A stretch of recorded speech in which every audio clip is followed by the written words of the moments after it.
Good evening. This is All India Radio. I am Naresh Mago and with me is Renuka RS with the evening news.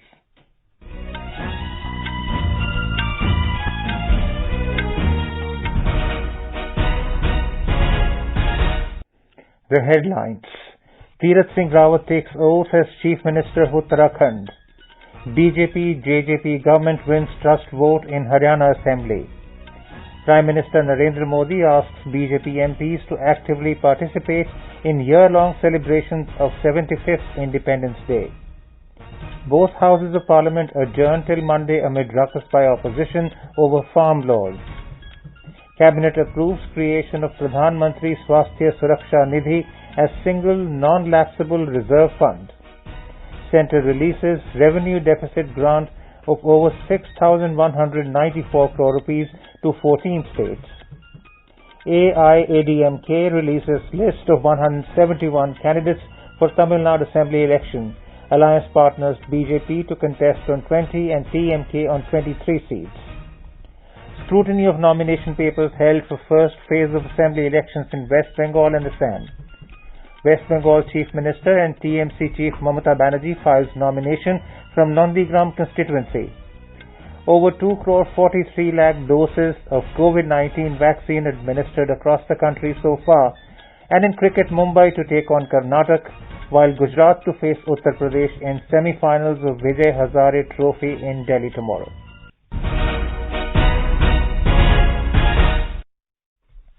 As the nation fights the COVID-19 pandemic, we begin with a message of precaution to stay safe and protected by following these three simple steps. Wear a face mask, maintain 2 gaz ki duri for social distancing, and focus on hand and face hygiene. Now the news in detail. Tirath Singh Rawat took oath as the Chief Minister of Uttarakhand this evening. He was administered the oath of office by Uttarakhand Governor Baby Rani Maurya at Raj Bhavan in Dehradun. मैं तीरथ सिंह रावत ईश्वर की शपथ लेता हूं कि मैं विधि द्वारा स्थापित भारत के संविधान के प्रति सच्ची श्रद्धा और निष्ठा रखूंगा। मैं भारत की प्रभुता और अखंडता अक्षुण्ण रखूंगा। मैं उत्तराखंड राज्य के मुख्यमंत्री के रूप में अपने कर्तव्यों का श्रद्धापूर्वक और शुद्ध अंतःकरण से निर्वहन करूंगा तथा मैं भय या पक्षपात, अनुराग या द्वेष के बिना सभी प्रकार के लोगों के प्रति संविधान और विधि के अनुसार न्याय करूंगा। Senior BJP leaders, Central Observer and former Chhattisgarh Chief Minister Dr. Raman Singh along with State BJP in charge Dushyant Kumar were present on the occasion.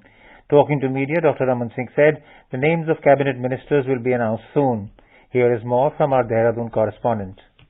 Mr. Tirath Singh Rawat, Lok Sabha MP from Garhwal and former state BJP chief, is the 10th Chief Minister of Uttarakhand. His name was announced by the outgoing Chief Minister Trivendra Singh Rawat after the legislative party meeting which lasted around 30 minutes in the forenoon today. After that, Tirath Singh Rawat, accompanied by party MLAs and MPs, met the governor at Raj Bhavan to stake his claim to form the government. The ruling Bharatiya Janata Party has 56 MLAs in the 70-member state assembly. Tirath Singh Rawat was the state BJP president from 2013 to 2015 and is currently the party's national secretary. He was also an MLA from the Chavatta-Khar constituency from 2012 to 2017. Raghavesh Pandey, TIR News, Dehradun.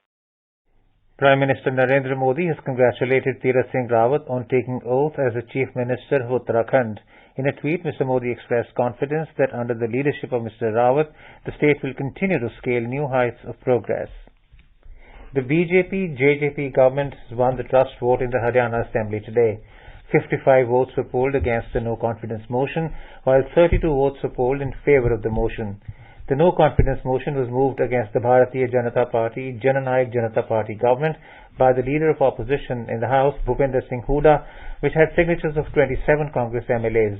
Our correspondent reports that the 90-member Haryana Assembly has currently an effective strength of 88 members. Prime Minister Narendra Modi has asked BJP MPs to actively participate in the year-long celebrations of the 75th Independence Day. Mr. Modi was addressing the BJP Parliamentary Party meeting in Parliament House complex this morning. Party MPs lauded the leadership of Prime Minister Modi in tackling the COVID-19 pandemic and bringing the economy back on track. Parliamentary Affairs Minister Prahlad Joshi informed the media after the meeting that BJP President JP Nadda said the party's victory in the recent elections shows people's faith in the leadership of Prime Minister Modi. The Union Cabinet today approved the Pradhan Mantri Swasthya Suraksha Nidhi PMSSN as a single non-lapsable reserve fund for share of health from the proceeds of health and education cess levied under Finance Act 2007. More from our correspondent. PMSSN is a non-lapsable reserve fund for health in the public account, and proceeds of share of health in the health and education cess will be credited into it. The accruals into the PMSSN will be utilized for the flagship schemes of the Ministry of Health and Family Welfare, namely Ayushman Bharat Pradhan Mantri Jan Arogya Yojana, Ayushman Bharat Health and Wellness Centers, National Health Mission and Pradhan Mantri Swasthya Suraksha Yojana. Besides, it also includes emergency and disaster preparedness and responses during health emergencies and any future program and scheme that targets to achieve progress towards Sustainable Development Goals and the targets set out in the National Health Policy 2017. The administration and maintenance of the Pradhan Mantri Swasthya Suraksha Nidhi is entrusted to the Health Ministry, and in any financial year, the expenditure on such schemes would be initially incurred from the Pradhan Mantri Swasthya Suraksha Nidhi and thereafter from gross budgetary support. With Anand Kumar, Anupam Mishra, AR News, Delhi. The Centre has released revenue deficit grant of over 6,194 crore rupees to 14 states today. With the release of this installment, a total amount of 74,340 crore rupees has been released to eligible states as post-devolution revenue deficit grant in the current financial year. According to the Ministry of Finance, with this, 100% of the amount recommended by the Finance Commission for this grant in this year has been released. In Tamil Nadu, with a day more to go for filing of nominations, the AIADMK has released the seat-sharing equation today. As per the list released, the party will contest in 171 seats. 20 seats have been given to BJP, the prime partner, and 23 seats allotted to PMK. More from our Chennai correspondent. According to the release, BJP has been pitched directly in 5 constituencies where Congress has won in the last assembly elections. DMK is yet to release the constituencies and seat sharing between allies. DMDK has not yet released its formal strategy as it had walked out of the AIADMK alliance yesterday. Prevailing in Tamil Nadu is a scenario where both the DMK and the AIADMK will face the first assembly elections without the charismatic Amma and the DMK patriarch Karunanidhi. Joy, AIR News, Chennai. Scrutiny of the nomination papers was held today for the first phase of assembly elections in West Bengal and Assam. The last date for withdrawal of candidatures is the 12th of this month. In West Bengal, 250 nominations have been filed for the first phase. In Assam, a total of 283 candidates have submitted their nomination papers for the first phase. Several senior leaders, including Assam Chief Minister Sarvanand Sonowal, State Congress President Ripun Bora, and Ahom Gana Parishad Atul Bora, are in the fray in the first phase. 30 assembly constituencies across 5 districts in West Bengal and 47 seats in Assam will go to polls on the 27th of this month. Meanwhile, filing of nomination is underway for the second phase of assembly election in West Bengal and Assam. West Bengal Chief Minister and Trinamool Congress leader Mamata Banerjee got injured at Nandigram on the day of filing nominations today. The incident took place when she was coming out of a temple at Birulia this evening. She alleged that it has been done intentionally. The TMC chief is headed towards Kolkata, cancelling her programs at Nandigram. BJP spokesperson Shamik Bhattacharya has said that a high-level inquiry must be initiated to ascertain her allegation, while another leader of the party, Arjun Singh, commented that she has been raising this type of allegation to draw sympathy. West Bengal DGP P. Niranjanai has asked for a detailed report from the Superintendents of Police of East Mednipur. Earlier in the day, Ms. Banerjee filed her nomination from Nandigram Assembly constituency. She has submitted the papers at the SDO office in Haldia. Ms. Banerjee also held a rally before filing nominations. BJP candidate Subhendu Adhikari will be filing his nomination on 12th of March, which is the last date for filing nomination for the second phase. Left parties have announced their candidates for the next 6 phases. CPIM leader Meenakshi Mukherjee will be contesting from Nandigram as the Sanjukt Morcha candidate.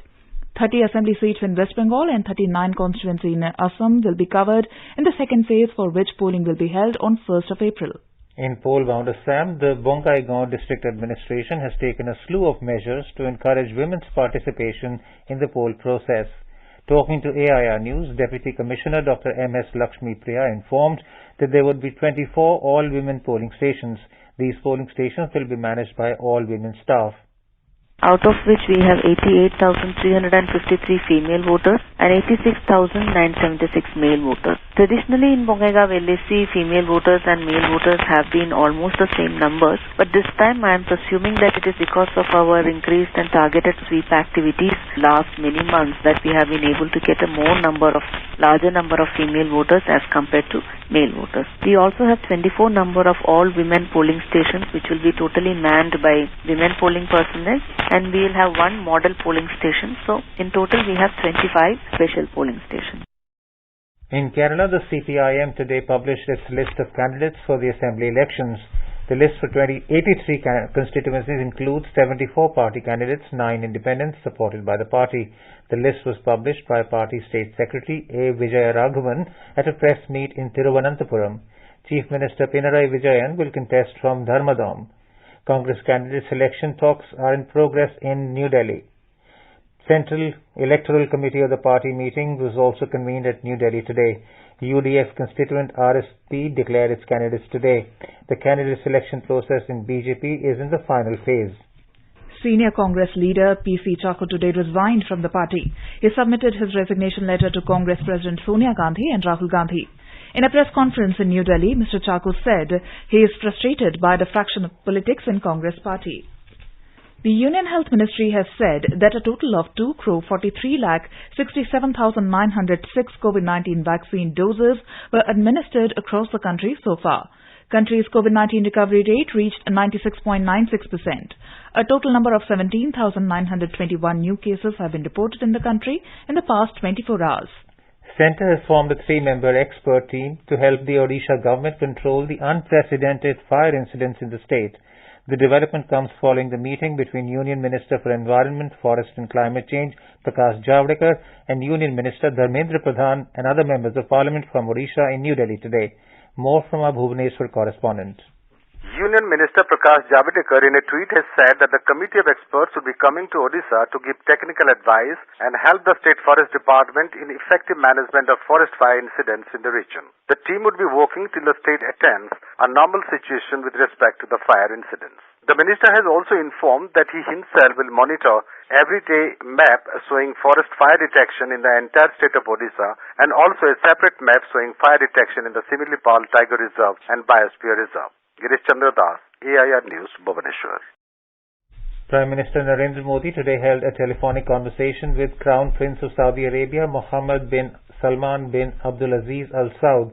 Both leaders reviewed the functioning of the Bilateral Strategic Partnership Council established in 2019 and expressed satisfaction about the steady growth in the India-Saudi partnership.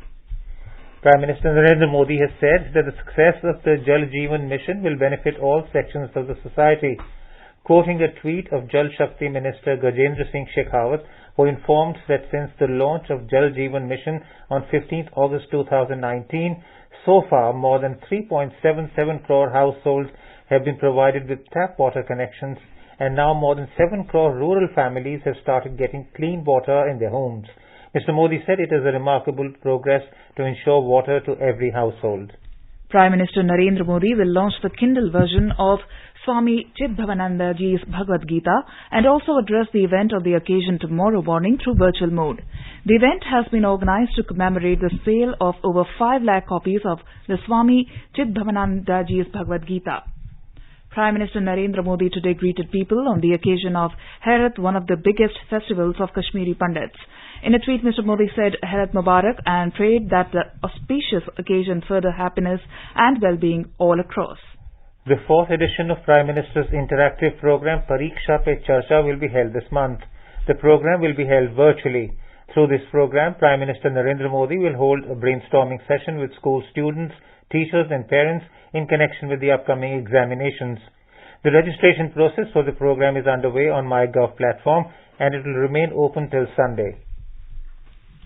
Both the Houses of Parliament passed legislations today amid a ruckus created by opposition parties over the issue of farm laws before being adjourned for the day. The opposition parties hard-pressed on their demand of holding a discussion under Rule 267 over the farm laws. Proceedings of both the houses will resume on Monday at 11 a.m. This is All India Radio giving you the news. For quick news updates round the clock, follow us on Twitter at AIR News Alerts. चलो मिलकर एक शुरुआत करें, चलो एक फैसला आज करें, मास्क नहीं तो टोकेंगे, कोरोना को रोकेंगे, चलो एक इरादा करते हैं, चलो कुछ वादा करते हैं, मास्क नहीं तो टोकेंगे, कोरोना को रोकेंगे. Now here is a review of proceedings in the Parliament today. First from the Lok Sabha, writer is Kumar Rakesh of the PTI. The Parliament today gave its seal of approval to the National Capital Territory of Delhi Laws, Special Provisions Second Amendment Bill 2021, aimed at regularizing the unauthorized colonies in Delhi, with the Lok Sabha adopting it today. The bill was passed by the Rajya Sabha yesterday. Replying to the debate on the bill, Minister of State for Housing and Urban Affairs Hardeep Singh Puri said the bill would give protection to unauthorized colonies from sealing till 31st of December 2023. The minister told the members that the population of Delhi, as per 2011 census, is 1.6 crore, which is likely to touch the 2 crore mark, if not higher, by 2021 census. Mr. Puri said the history of the problem of unauthorized colonies in Delhi has been that prior to this, no government before this had taken up the issue with any degree of seriousness. He said there are around 1,700 unauthorized colonies in Delhi. The bill was passed amid protests by Congress members over the 3 farm laws. The continued uproar by them forced the chair to adjourn the House repeatedly. Participating in the discussion, Ram Kripal Yadav of the BJP said the Modi government has done a lot of good work in the sector. He charged the opposition with disrupting the proceedings of the House. Amid the sloganeering by Congress members, the House also took up the 0 hour for a brief period. The House also discussed on the demand for grants for the Railway Ministry. Later, it was adjourned finally for the day in the afternoon. The Lok Sabha is scheduled to meet next on Monday. Thursday is a holiday on the account of Mahashivratri. It is a norm that if any holiday falls on Thursday, then Friday is also declared a non-working day since it precedes the weekend. This enables the parliamentarians to visit their constituencies. Some members demanded action against the Dadra and Nagar Haveli administrator over the death of MP Mohan Delkar, who died of suspected suicide.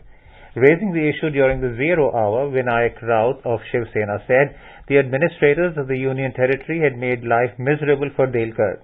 Mr. Raut said Delkar, a 7-time MP from Dadra and Nagar Haveli, was found dead in a hotel at Marine Drive area of South Mumbai on 22nd February.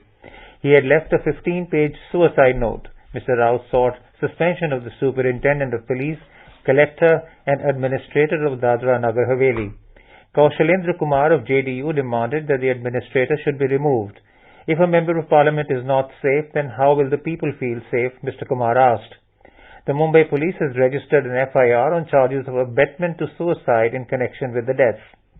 The House also witnessed sparring between BJP and Shiv Sena members as they accused each other of non-cooperation over important infrastructure initiatives like the Mumbai-Ahmedabad bullet train and Mumbai metro project in Maharashtra. While Railway Minister Piyush Goyal accused the Uddhav Thackeray-led Mahavikas Aghadi government of stalling the bullet train project, the Shiv Sena accused the centre of not cooperating with the state dispensation over the metro car shed project. Mr. Goyal said it was because of the ego of the state government that the metro car shed issue still remains unsolved. After the formation of the government, the Shiv Sena changed the metro car shed site from Are to Kanjur. The Kanjur land belongs to the centre. The verbal duel began during question hour when Pratap Rao Jadhav of Shiv Sena asked whether there are any plans to run a bullet train between Mumbai and Nagpur. Replying to this, Mr. Goyal said, Prime Minister Narendra Modi strongly desires that the country has an advanced technology, railways run faster, and people get world-class facilities. For the same purpose, work on a high-speed railway line between Mumbai and Ahmedabad was being undertaken, the minister said. He also clarified the decisions were taken swiftly and work also started on it rapidly. Mr. Goyal said, "World's best technology was brought to India." The minister expressed anguish that since the new government was formed in Maharashtra, the work has almost stopped. He said the land acquisition started at a fast pace and 95% of land under the jurisdiction of Gujarat has been acquired.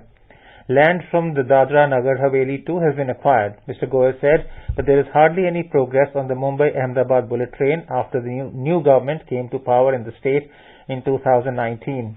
He said only 24% of land required for the work under the jurisdiction of Maharashtra has been acquired. Replying to a question on the same issue by Manoj Kotak of BJP from Northeast Mumbai, Mr. Goyal said even the land from where the bullet train is to start from Mumbai has not been handed over to the centre.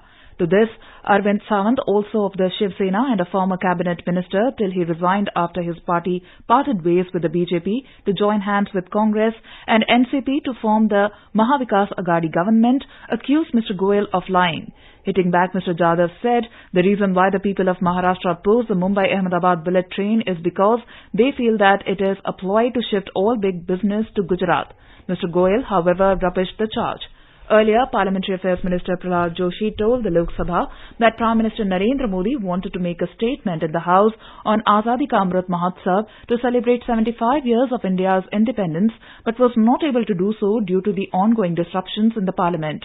Mr. Modi will launch Azadi Ka Amrit Mahotsav from Gujarat on 12th of March and also flag off a 3-week-long Dandi March from Sabarmati Ashram.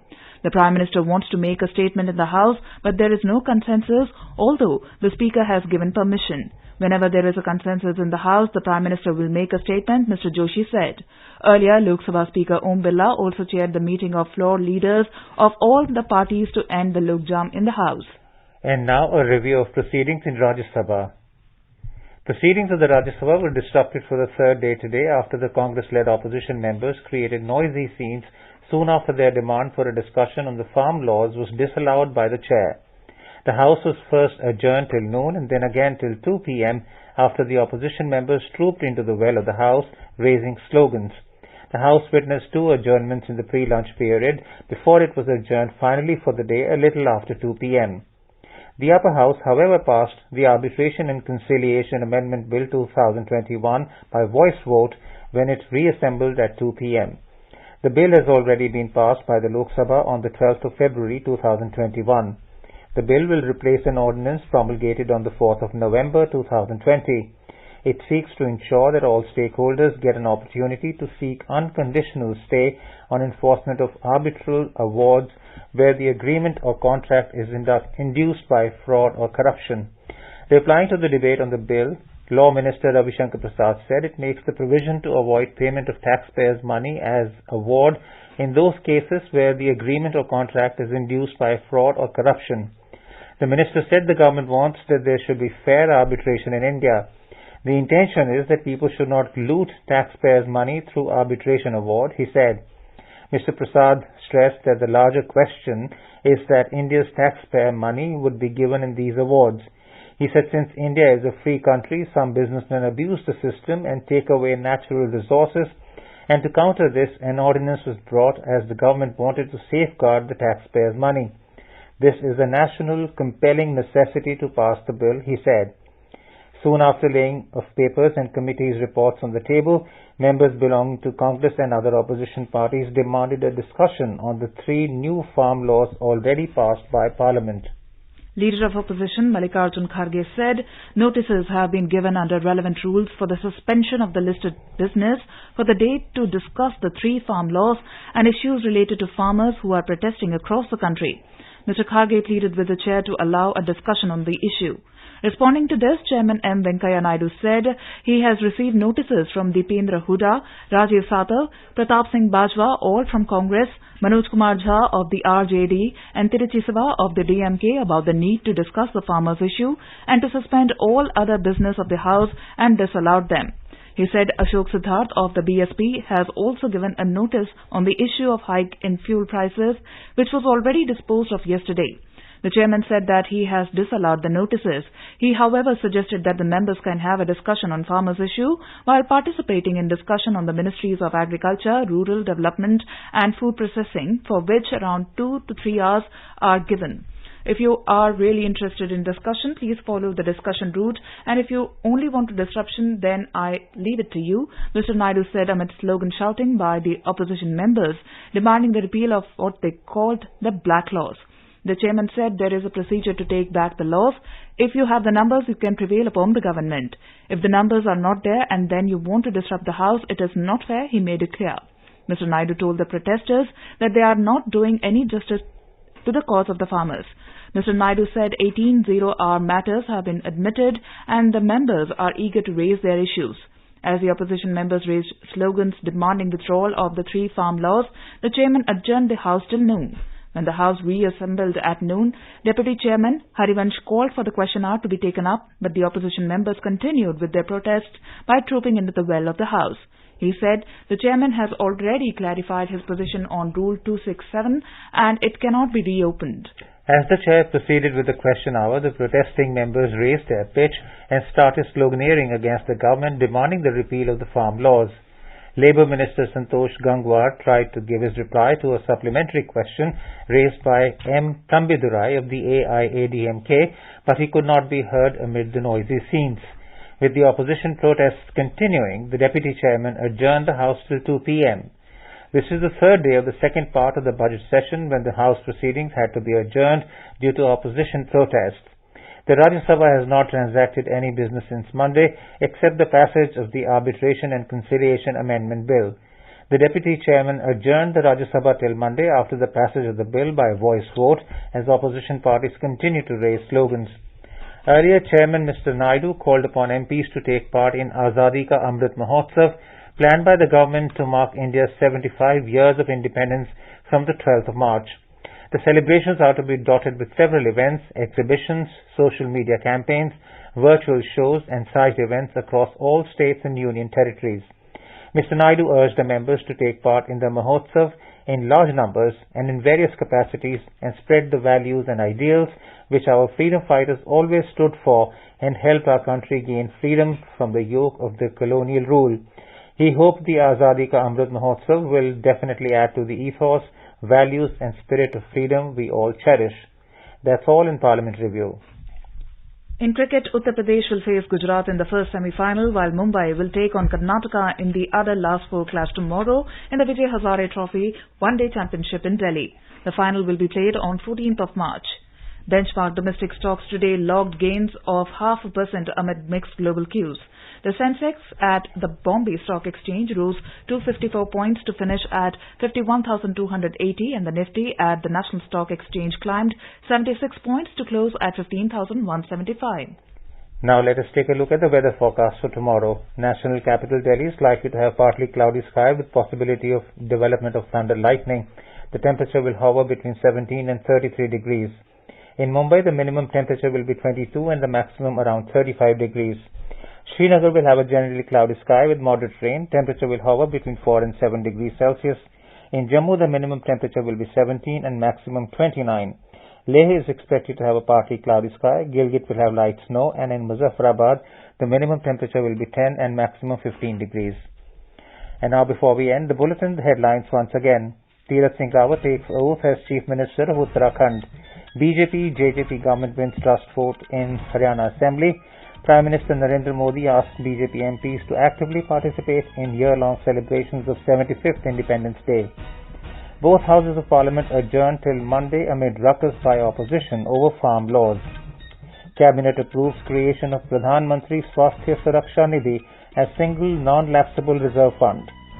Centre releases revenue deficit grant of over 6,194 crore rupees to 14 states. AIADMK releases list of 171 candidates for Tamil Nadu Assembly election. Alliance partners BJP to contest on 20 and TMK on 23 seats. Scrutiny of nomination papers held for first phase of Assembly elections in West Bengal and Assam. West Bengal Chief Minister and TMC Chief Mamata Banerjee files nomination from Nondigram constituency. Over 2 crore 43 lakh doses of COVID-19 vaccine administered across the country so far. And in cricket, Mumbai to take on Karnataka, while Gujarat to face Uttar Pradesh in semi-finals of Vijay Hazare Trophy in Delhi tomorrow. And with that, we end the evening news. Good night.